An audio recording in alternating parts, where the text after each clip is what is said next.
Hi everyone, I hope आपने पुराना वाला लेक्चर देखा होगा मेरा। हम 5 मिनट में 10 वर्ड सीखेंगे हर क्लास में। इस तरह से जब महीने में 10 लेक्चर होंगे तो हर महीने आप 100 वर्ड्स आपके पास होंगे। आज का हमारा पहला वर्ड है पेट्रीफाइड। इसका मतलब कि अत्यधिक भयभीत, मतलब किसी चीज़ को देख के आपको डर लग जाना, बहुत ज़्यादा डर लग जाना। तो आप क्या कैसे कह सकते हैं, शी वॉज। यहाँ पे आपको एक पिक्चर दिखेगी, ये लड़की डरी हुई है, क्योंकि डायनासोर आया है। तो आप क्या बोलेंगे, she was petrified when he और शी सॉ द डायनासोर। जब इन लोगों ने डायनासोर को देखा तो वो लोग डर गए। कन्वीन कन्वीन मतलब होता है बुलाना। तो इसका जैसे कि किसी मीटिंग के लिए बुलाना या किसी को मिलने के लिए बुलाना, तो आप टू कम टुगेदर और to bring people together for a meeting. तो इसको हम कैसे यूज़ कर सकते हैं, we convene at the hotel for a seminar. हमने बुलाया, बहुत सारे लोगों को बुलाया। कहाँ पे बुलाया, होटल में, फॉर अ सेमिनार, और या किसी मीटिंग के लिए बुलाया, तो आप ऐसे यूज़ कर सकते हैं। एम्पलीफाई, इसका मतलब होता है to increase the strength of the sound, मतलब कि साउंड को बढ़ाना। अगर आपको म्यूज़िक बढ़ाना है तो आप क्या बोलेंगे, आप बोलेंगे कि the music was amplified with the microphone. Music को हमने उसका साउंड बढ़ा दिया है, ठीक है। रिड्रेसल, इसका मतलब होता है रेमेडी, निवारण, किसी चीज़ का निवारण। अगर प्रॉब्लम है तो अगर आपको किसी से पूछना है कि so how long does it take to get redressal, कितना टाइम लगेगा, कितना और टाइम लगेगा इसका निवारण होने में, इसका सोल्यूशन होने में, तो इसको आप ऐसे यूज़ कर सकते हैं। एक्सटॉर्टिंग का मतलब क्या होता है, स्ट्रांगली इंकरेज और अर्ज समवन टू डू समथिंग, किसी को बहुत ज़्यादा इंकरेज करना, अर्ज करना टू डू समथिंग, बहुत ही ज़्यादा इंकरेज करना। तो आपने बोला कि किसी को अच्छा बनने के, किसी आप चाइल्ड से बोला है, I extorted her to be a good child.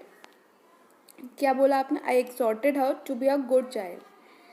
Tortious, complicated, not clear and simple, जिसका मतलब क्लियर नहीं है, सिंपल नहीं है, बहुत कॉम्प्लिकेटेड है। तो आप क्या बोलेंगे, आप जब किसी भी एग्ज़ाम की तैयारी करते हैं तो वो सिंपल तो नहीं होती, कॉम्प्लिकेटेड ही होती है, और बहुत ही लंबी जर्नी होती है। तो आप क्या बोलेंगे, it is a long and tortious journey. किसी भी एग्ज़ाम की तैयारी करेंगे तो आप क्या बोलेंगे किसी को, it is a long and tortious journey. तो हैव पेशेंस, ठीक है।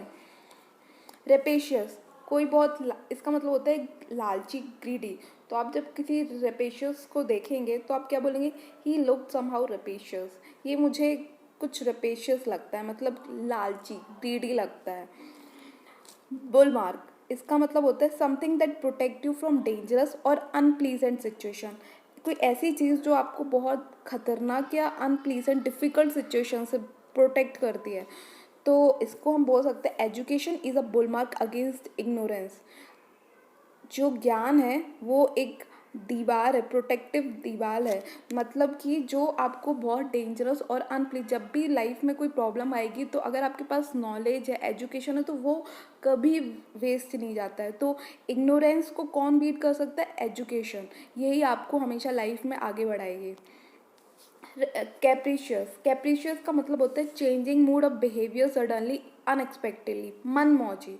तो आप क्या बोलते हैं, ये मूडी है बहुत, इसको आप ऐसे बोल सकते हैं, ही हैज़ अ कैप्रिशियस बिहेवियर, मतलब कि किसी पर्सन को मूडी बोलने की जगह आप ये भी तो बोल सकते हैं, ही हैज़ अ कैप्रिशियस बिहेवियर, उसका मूड बहुत फ्रिक्वेंट, मतलब सडनली चेंज होता, अनएक्सपेक्टेडली, मन मौजी है।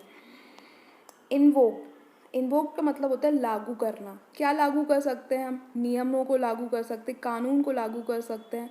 टू मेंशन और use a law, rule etcetera as a reason for doing something. अब जैसे कि किसी जगह दंगा फसाद हो गया है तो, और वहाँ पे शांति है, मतलब किसी को भी एक्सेस नहीं है, तो police can invoke the law to regulate access to some places. Police क्या कर सकती है, रूल्स और नियमों को वहाँ पे लागू कर सकती है, to regulate access to some places. क्यों, क्योंकि वहाँ पे अभी सेफ्टी नहीं है उस जगह पे जाने के लिए, तो वो कुछ ही लोगों को अलाउ कर सकते हैं। तो आप इसको ऐसे यूज़ कर सकते हैं। That's all for today. आज हमारे 10 लेक्चर्स है, इसी तरह हम हर लेक्चर में 5 मिनट में 10 वर्ड सीखेंगे। अगर आपको मेरा लेक्चर अच्छे लग रहे तो प्लीज़ इसको लाइक करिए, एंड प्लीज़ मेरे चैनल को सब्सक्राइब करिए, and keep supporting. Thank you.